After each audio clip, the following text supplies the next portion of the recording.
Once more, a very good morning to everybody present here. I would start by declaring that I am a traveler, and I believe so are you. Yes? Can we have a show of hands?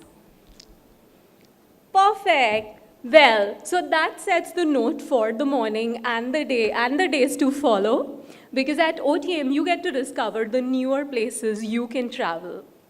So on that very note, we have an eminent panel here who can tell us more about the topic, which is India's outbound potential, and what is it that we can expect in this year, 2019.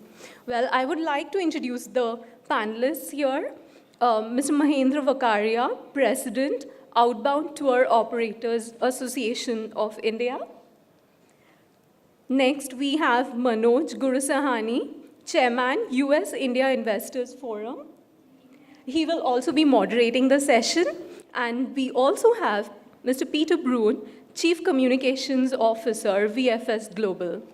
So I will say over to them because I'm sure we will have lots of questions to get to know from the experts how we can plan our travel goals for 2019 better. So over to you all, sir. Thank you. Thank you, Shanti. Can you all hear me now? Yeah. So welcome once again, and we're discussing pre-panel about the whole aspects of the growth in the outbound travel market. And I guess this being a very specific show, OTM, which talks about the outbound travel. And when I was looking from here and we were discussing, it looks like it's like a mini WTM here, and there's so many booths, countries, and very lot of states represented, and largely a B2B show. So I'm sure most of you all are from the B2B industry, encompassing all the various relevant stakeholders of the tourism and travel industry.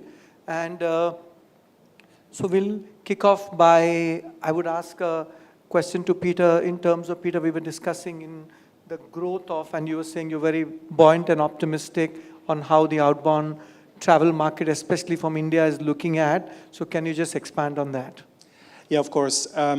The potential is really huge, and it is really confirmed, not maybe only by the numbers the travel agents see, but also we see the data of visa applications, the number of visa applications. And actually, yesterday I looked into the 2018 numbers, and these numbers are absolutely new and fresh numbers, and we can say India as an outbound market is really booming. We see currently in visa applications out of India a growth in 2018 compared to 2017 of 13%.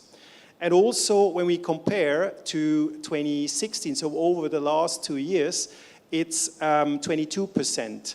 And when I'm not mistaken, when I looked at the outbound rate is roughly 10%. So it really shows these applications even above the average of the 10%. We can confirm, and interesting is also, it's not just Mumbai, it's not just Delhi. People in this country start traveling, and they're coming from tier 2 cities. When we look at our numbers for 2018, we see them from Chandigarh, Jalandhar, from Ahmedabad, Pune, all these see clear growth. So if you're a travel agent there, lucky you, and I hope you do good business there, because we see it also in our visa application centers in these cities that there is definitely growth. And probably we will then also during this hour talk about what kind of people will travel, because we have also looked into that a little bit. But I can really confirm from VFS Global as visa application numbers, there's a high potential, and we see the numbers are coming in, Indians are traveling. On the same point, Peter, we're just staying with you. Is there a specific region? So earlier we had erstwhile regions like US, Europe, and Australia, South Africa, New Zealand, those kind of things. Are you seeing, besides the tier 2, tier 3 cities, the trends in different regions of the world where that is getting skewed to? Yeah, we see that a little bit. I had also looked into that data for 2018. Of course, we have to distinguish a little bit. What are the first-time travelers? First-time travelers going, yes, to Europe, to Paris, to London, to Rome, and so on, to Switzerland, Germany. So they go into the Schengen area, apply for a Schengen visa. While maybe people that traveling for the second time, they also reach out to countries where we see now, these are not belonging to the big five or the big 10, like Turkey, like what we've seen Japan. We see a growth out of India in terms of numbers. The Czech Republic, Prague, really has a clear increase in 2018 out of India. We're seeing this. And also, when we look at the people, the younger people, while their parents might have traveled in groups, and when I worked for the Kony Group in Switzerland, and Kony India was really strong with the group travel, and we did also the fulfillment on ground in Europe with our group travel services. Of course, big groups of Indians, Chinese, Asians in general, but now the millennials, and when I look at the data, it's about 50%, almost 50% of the millennials, 18 to 25 years old, they travel with their friends or alone, they go not in groups. Of course, nowadays you're better informed as well. And we're seeing that they go at the beginning as a first-time traveler, of course, to Europe. If I look at the overall pictures, yes, there is the US, there is Canada, Australia. These are the countries where we see that the visa applications are coming in for these. But interesting, some other countries are catching up. Thank you. Mahendra, what I want you to ask you is a different question. Is when Peter was mentioning the growth of millennials, and I've been speaking to a lot of the trade people, and they say it's impacting our outbound business, because there were days, earlier days, we have veterans in the industry, so-called, that friends and families used to feel, okay, these are the set of travel companies or travel consultants, we had family relationships, whenever they want to go, they'll call you and things like that. But nowadays what's changing is millennials are also making decisions for their parents, including themselves. So how does that impact the travel community and the travel tour operators in terms of, and I've heard that pie is shrinking. Can you opine on that?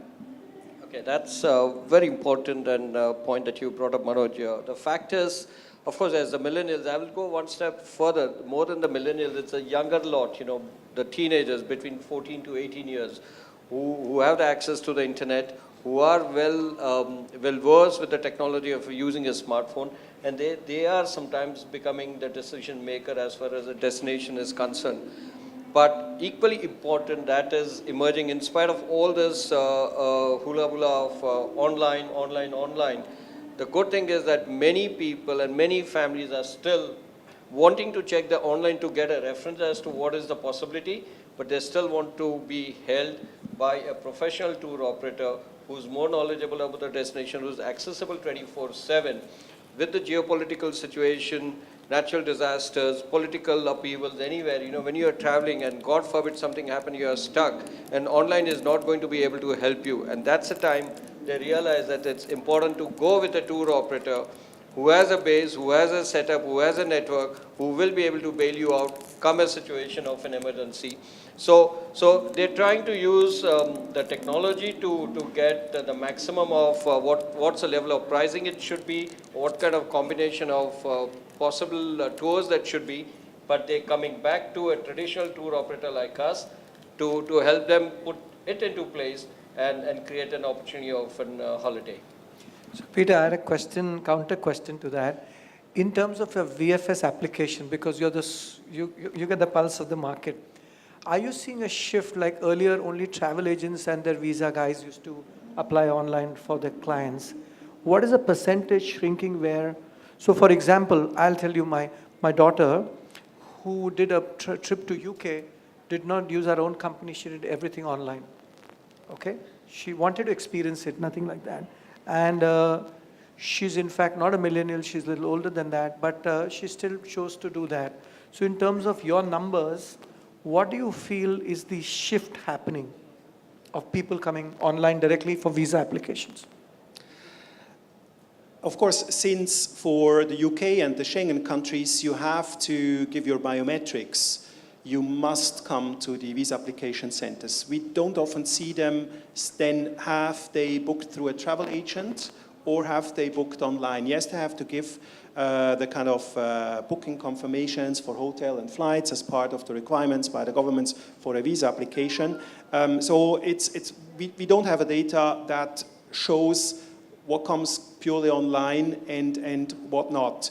There, of course, we would know that younger people probably would rather do online like we see it all over the world.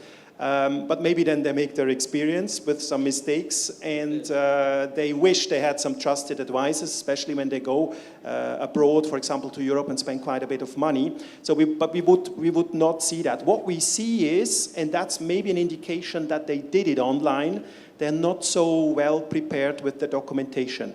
They come very short term because probably young people think, oh, visa application process, yes, it's a kind of a hassle. We try to make it hassle-free as possible. And the ones that were in queues in front of embassy 20 years ago, they know exactly what it is. It is a smooth process today, especially out of India. But they think, yeah, let's do this quick, and they are not so prepared. They might get a visa rejection then.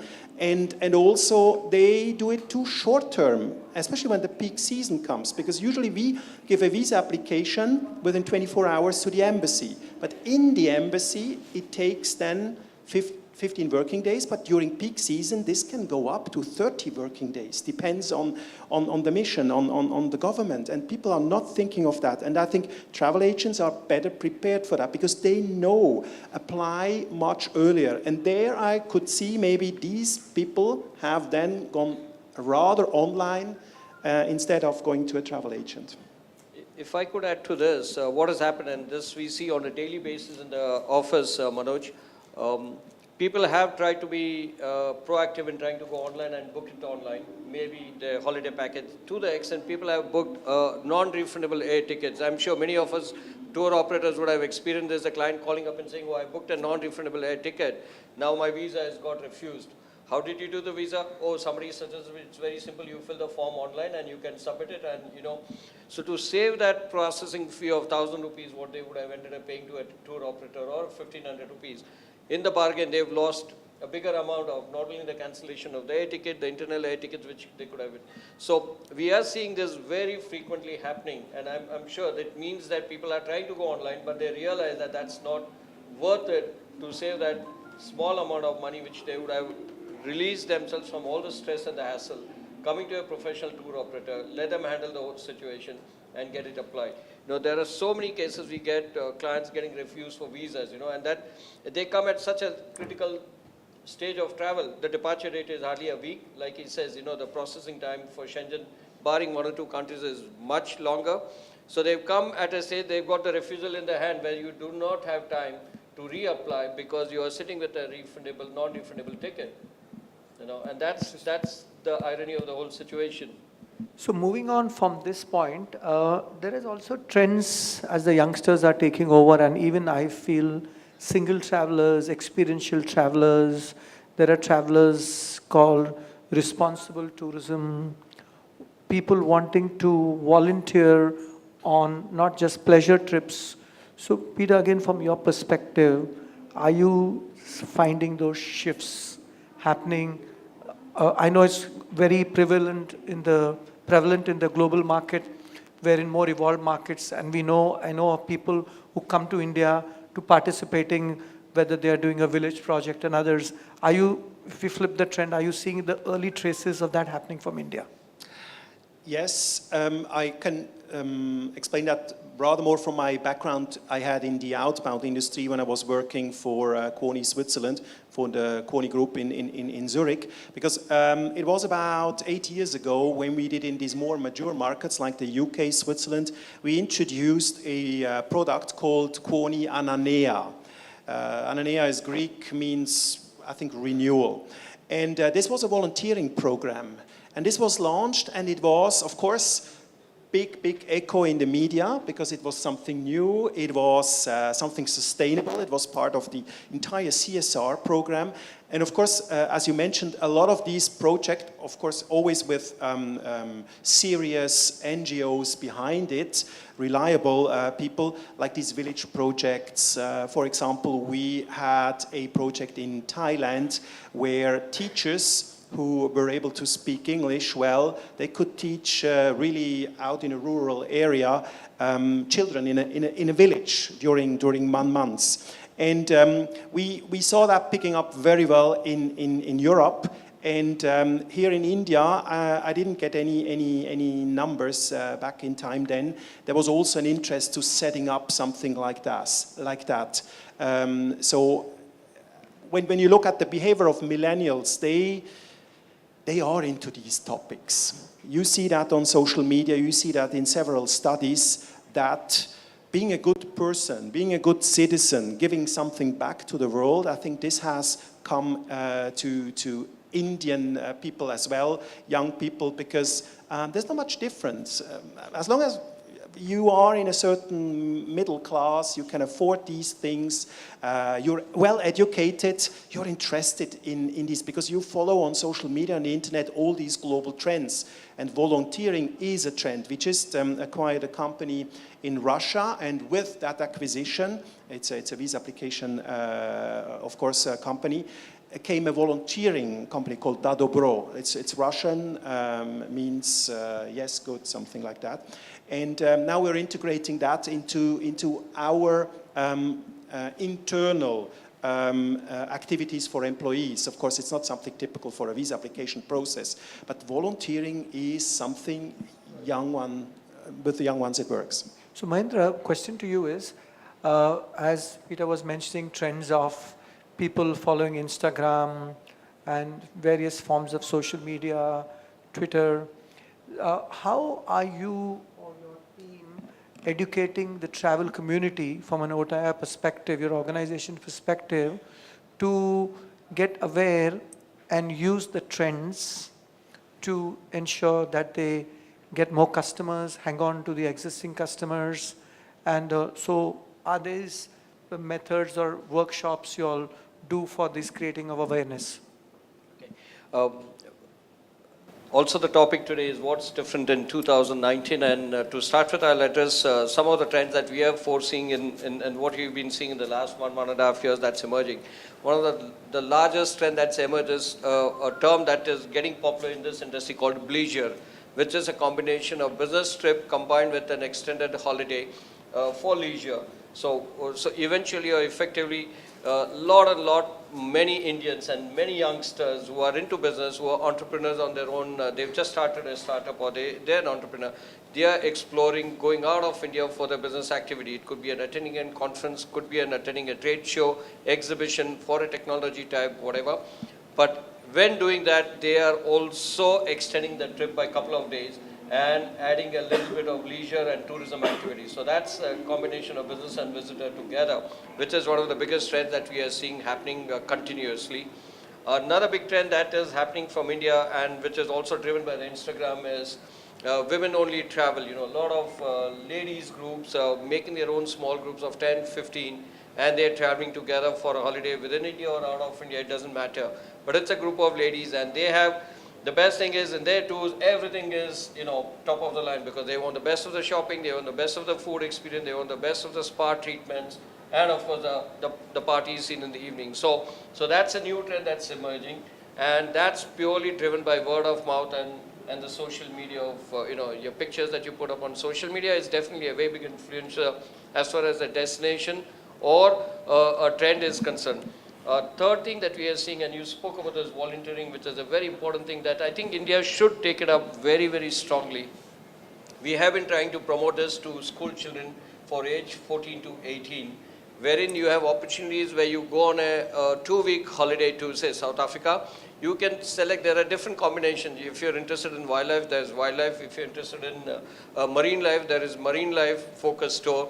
If you're interested in pure CSR kind of a giving back to the society, you come into a remote village and stay in the village, help the people build their houses, teach the poor children there the basic of hygiene, the basic of English and things like that, but it's all giving these young kids, 14 to 18 years, who are coming up into the adulthood and who are going to be the future of Indian outbound tourism, an opportunity to understand their sense of responsibility, also giving them an opportunity to take up a leadership role during the 2 weeks that they are there, also giving them an opportunity to understand that there is something called empathy where they have to give back to the society, and they feel that sense of a pride that they have been able to get involved in something like this.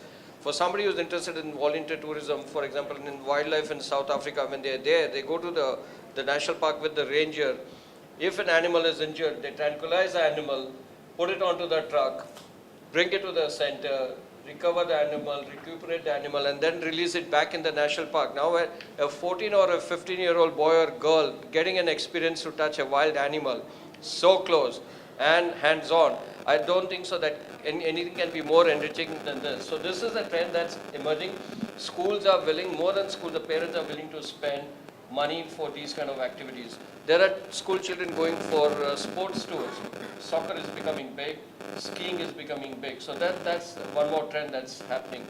Another trend that we see is institutional tours, where associations of different nature, which have been traditionally the trade fair tours that we have been doing. But that's coming to a micro level where only 15 or 20 people are making their own small group, and they are attending an exhibition, and then they're inviting their wives to join them, and then they're extending the trip and making it a longer trip. So these are some of the very interesting trends that are happening. And India is a very diverse country. What a trend is good in Gujarat is not necessarily the trend that's happening in the south of India. There the demand is something very different. But all in all, the growth, Peter has already mentioned of 13% as what they forecasted in the VFS part of it. Now there's so many countries there where you do not need a visa, which is visa on arrival. So there is a huge potential of growth. But I would like to ask one to all my friends, including myself. It's not important as what is different in 2019. It's important as tour operators, how are we going to make it different for our customers? That is a very big question that all of us have to take it in our head, think about it, and evaluate as to what difference are we going to make for our customers' holiday in not only in 2019, but in the coming years. Thank you.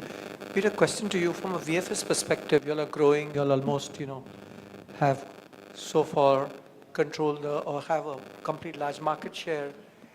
Is there any other, because you're getting captive clients coming to spend time, are you trying to, what are the measures you're taking to change the experience while the guy is coming in to get his visas? I know, is there a kind of value-added services you all are adding?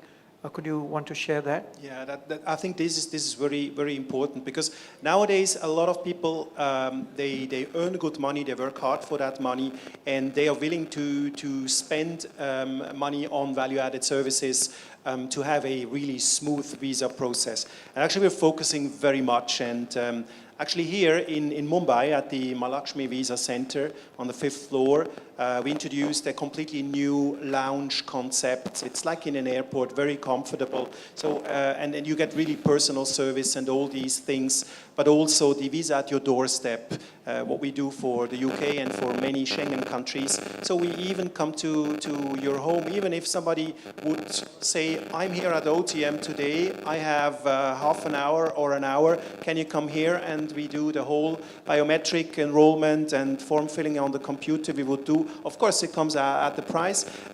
Usually people, professional people in business, they use it. We go to offices and it is done. They don't have to come to the visa center. And all these kind of things, we will communicate much larger in India. And we saw quite a growth with this visa at your doorstep or on-demand mobile visa. In Thailand, we have, for the UK, we have a mobile visa center. It's a van. Everything is in there, the equipment, biometrics, cameras, and everything approved by the UK government. It's mainly used to go to, for example, a company who does an incentive with their employees, and they travel somewhere where they need visa. So we go with the van there, and we just, all the employees do the biometrics and the application form, or we go to campus of a university, and for students in the van, this could be done. Currently, this is it's only in Thailand for the UK, but we could roll that out in any country. The technology is there and everything. And then, of course, there are a lot of smaller services, the usual ones, the SMS notification, the courier service. There are a lot of other things. We always think, how can we make a pain point easier, even easier? And it's in our interest to have a smooth process, but often people don't understand exactly what is the role of a visa application service company. Because in a world like Amazon and Apple, where you order your parcel and you can just track it in every step, every place it is. As soon as it goes to an embassy, we can't track it because there's no tracker when it goes from one desk to another within an embassy or a consulate. And then, of course, people shouting at us, where is my passport? Why is it taking 4 weeks? And then we say, well, it's on the process at the embassy. So we have also there a little bit to explain more, because it's part of the travels. We are part of the travel cycle, quite after the inspiration phase than at the beginning when people need visa. But we try really with these additional services and also through technology make it even smoother. That is very fascinating and very, very innovative.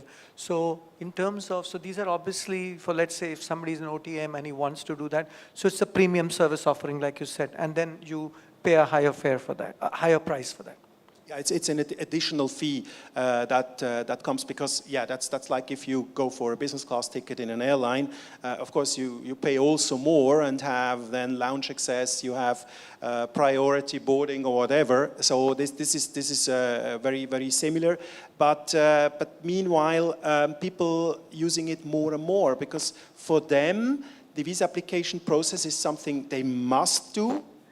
Of course, probably not the most favorable thing they would do in terms of when they book a travel, because searching for a hotel or a destination is probably a little bit more exciting than to go through a application website where you have to check what all is required for your visa application, but that's required by the governments. So have you created a mobile app also, or is that on the anvil where I could have a mobile app? It gives me, more than just the SMS triggers and all that. So are you all working towards that, those kind of fun Yeah, aspects? for example, when you fly to Dubai on Emirates, you can do your e-visa right away at your fingertips.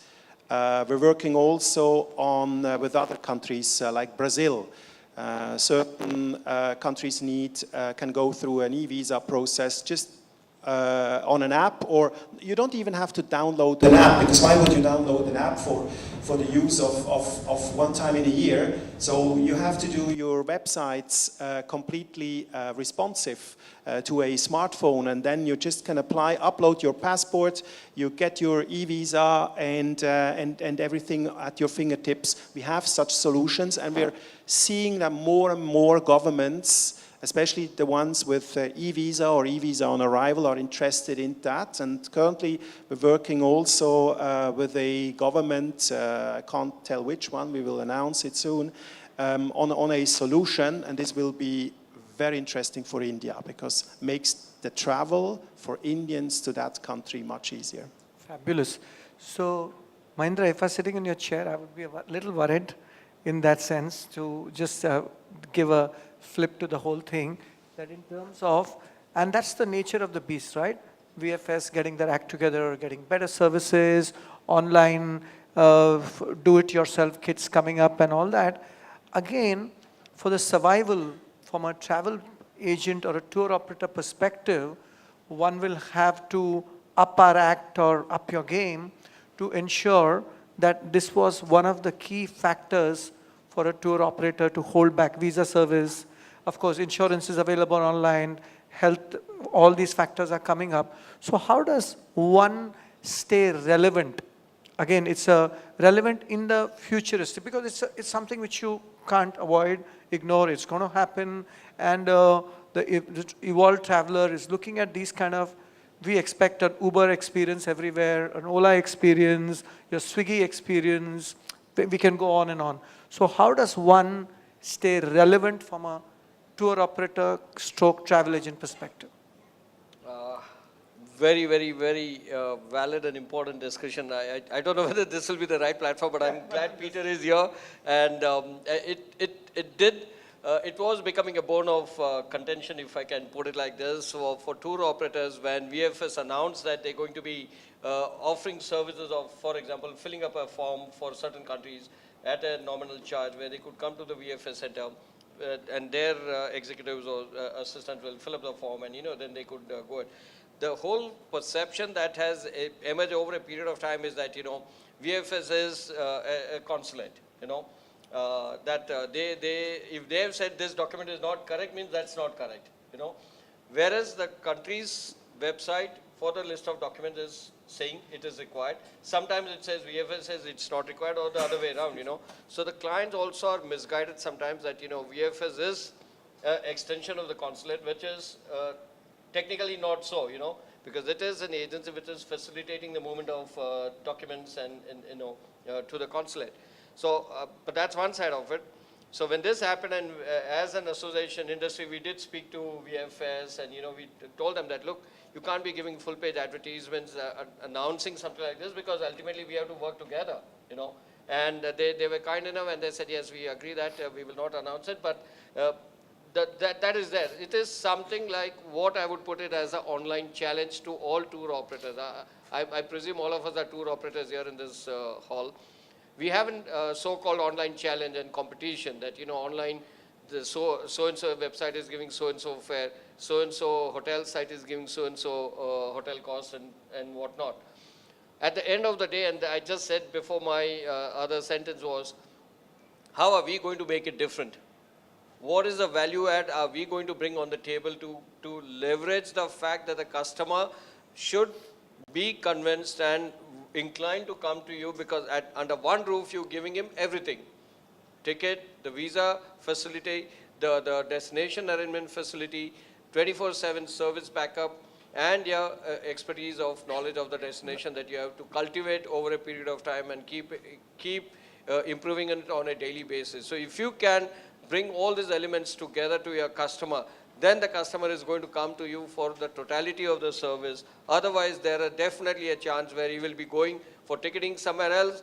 For the visa, you could be going to VFS and telling VFS to help them fill the form. And believe you me, for us, in my company, the visa team makes one of the best net profit when you compare to other departments. It's a fantastic arm of business that you can do. It still is a great opportunity for tour operators to earn money out of the visa services, because today for visas, the clients are still inclined to be connected to a tour operator. They are challenged when they have to apply for certain tour, because the online applications sometimes are not very comfortable and conducive. Everybody is not comfortable going onto the online. You have to create an online ID and whatnot.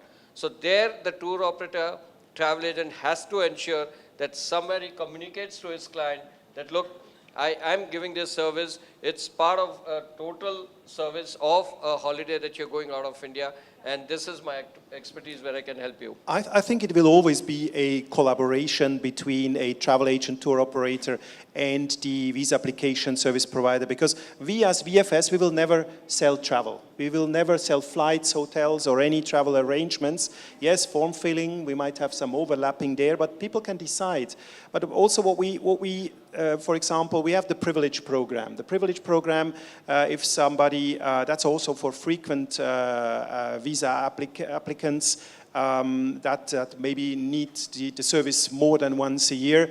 This can be sold by travel agents and getting a commission or something like that. We're thinking about these things, and I'm not yet sure if it's being rolled out in India, but there's always a win-win situation between the visa application, because as we see here with the title, the potential is so huge. And at the end of the day, what the end consumer wants is service. Great service and a great experience, and they come back and they say, thank you, my travel agents, thank you, my tour operator, thank you, visa service provider. This was so great from A to Z, and I'm doing it again with you, because the service was good. So I guess we have another 10 minutes for Q&A. If anybody has any questions in the audience, any points you want to ask any, please feel free to do so. Yeah, please. With the growing trend now that young travelers are traveling, especially youngsters, we wouldn't have a big bank account nor assets on our names. But then when we are applying for especially Schengen visa, it requires that you need to have some assets. You need to have a big bank statement. Then even the trend of photography travelers, the college students who want to actually travel and explore. And they normally wouldn't go with a planned itinerary. They probably will be going with their return flight ticket and hotel bookings, and they want to explore on their own. So what is the perspective of the visas grant for these people? Yeah, of course, these rules are not made by us. The respective governments, they tell us exactly what the applicants have to bring.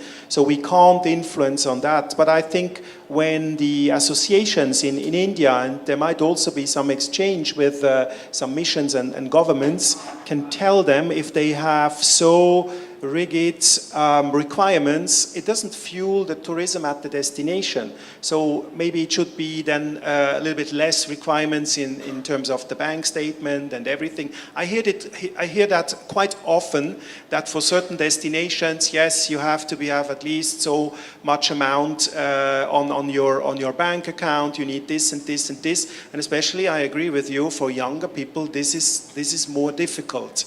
And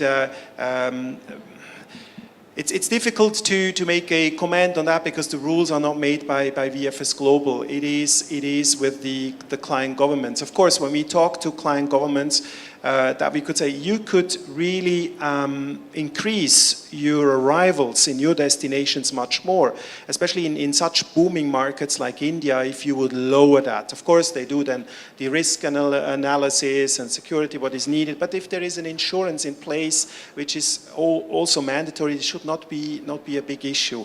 I agree with you, the hurdles should be lower to really fuel the demand of traveling, to give the opportunity for young people to travel. Because what we see is the young people today, they save the money to travel.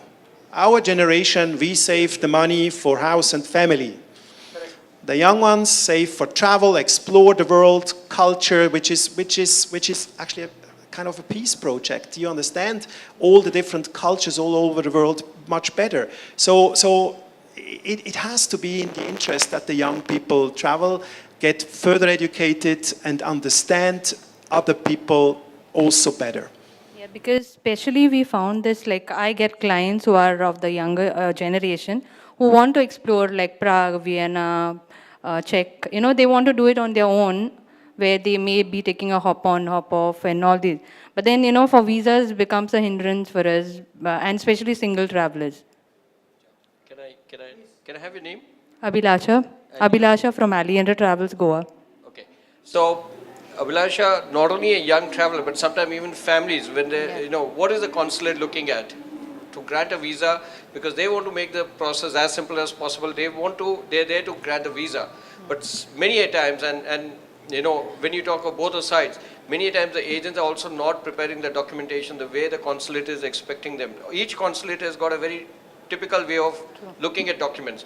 Sitting in the office, they're not going to be able to judge and assess what the client who's applied for the visa, what his background is. So it is our role as tour operator or travel agent to make sure that we give a picture, very clear picture to the consulate in terms of a covering letter, in terms of a document. Supposing if they do not have valid income tax or not sufficient income in their income tax, fair enough. It's not necessary that you have to have money only then you travel. You could be being sponsored by somebody else. It could be your parent, it could be your uncle, anybody. You need to attach those documents. So there, we have to also keep fine-tuning our act together, because we keep getting in Gujarat, for example. I am from Ahmedabad. We have this perennial problem. We have agriculturists. They do not have income tax at all. All right? But they still want to travel because they're sitting with cash money. How are you going to get a visa for them? So there is a process. There's a way where you accumulate the documents. There's a way you put together the documents. The covering letter becomes very, very, very important because you have to inform to the consulate why you're going, what is the purpose of the trip, who is spending for it, how are you going to be taking care of yourself in case of an emergency, because that's what the consulate wants, that you come as a good tourist and leave the country and come back to India. But just looking at the income tax paper, they're not going to know you're a good tourist or a bad tourist. You have to create that story, you have to create a situation. So somewhere we need to be a little bit more active, but believe you me, you start putting these things into picture, you will not have problems. I agree, 8 out of 10 you will not have, you will still have. As I said, families are getting refused. When you see a document, you feel everything is good, these are good cases, they should get the visa, and they get refused, randomly. So that's how it is. But there is a process and you can develop this. Yeah, I'm not saying all the cases, but 1 in 100 or 2, maybe with genuine documentation, they will just give a reason we are not satisfied, especially when it is single traveler. Well, it does happen. It does happen. As I said, Mostly families or couples and all, there is never an issue. But single traveler, yes. Yeah, when you have a single traveler, because then really traveling alone in today's world, the person is suspect. And that's a bit of pity. Maybe less from India than from other Middle East is more an issue, definitely. But now the trend Definitely is not growing up for single travelers. Yes. But of course, yes, we see that because people traveling and exploring on their own, making new friends at the destinations. Yep. Any other questions? Thank you, sir. Hello. My name is Rahul Bilala. I am from Book My Destiny. Question is, sir, to you is, you said that 14% the is coming in from 2016 to 2017. But that year-on-year growth is basically for the higher product, or is it for the like Middle East product or the Far East product? Because thing is that product are growing. I am talking as far as B2B or B2C. So the products are going, but on the other hand, which are bread products like the flight tickets, you can say the hotel industry, they are definitely going low and low because of the online portal and all. So from the point of view of the traveler or from the travel agent, this is very I think this is very for us. So that I want to know how is potential for that in the coming future. So the number I was referring to, the 13%, is in 2018, the growth compared to 17. That's the number of visa applications all over the world for all destinations. What we serving the 46 governments out of India. So all the European governments, Australia, New Zealand, UK, and so on. So that's this number. Of course, when it comes then to price or something, the growth, I would not know. For us, it's just somebody wants to travel, applies for a visa, and we count this as one application, and there we see the growth. But this is very encouraging when we see 13% within 1 year, 22% since 2016. That is a confirmation that in this country, outbound travel is really, really something that is booming. Okay. So I guess if there are any more, we are going to be around for some time, and I think we can wrap. Sure. So it was a lovely discussion. Thank you so much to the panelists for sharing such insights with us. And of course, visa is a sensitive situation. No wonder we got so many questions, especially when it's outbound. The potential is huge. And I'm sure, in the year 2019, it will just get better for all of us. So thank you once again to the panel, and thank you, everybody. Have a nice day.